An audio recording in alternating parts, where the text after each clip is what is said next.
कमर में दर्द के बहाना करे लूले गोरी, कमर में दर्द के बहाना करे लूले गोरी, कमर में दर्द के बहाना करे लू माई रे।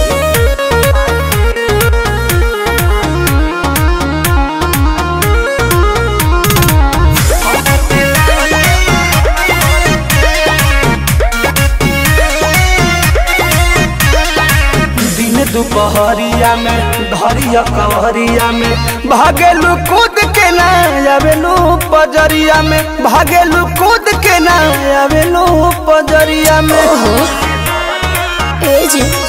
वो अपना सुख खाती हमारा के दुख दिले, कहे दिलवा में राजा जी हुक दिले।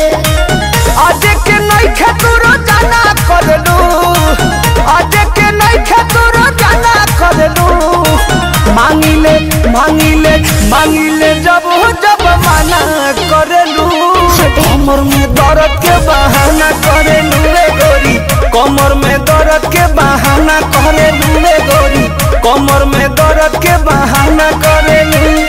कैसे कहे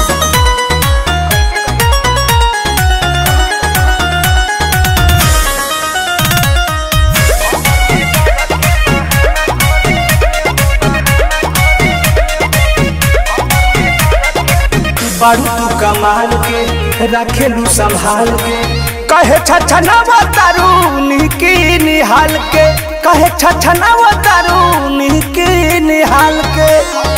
आहे हो कि हमसे धोखे बना के तनी दूरी ये पिया, अपना में हर एक बुझे मजबूरी ये पिया।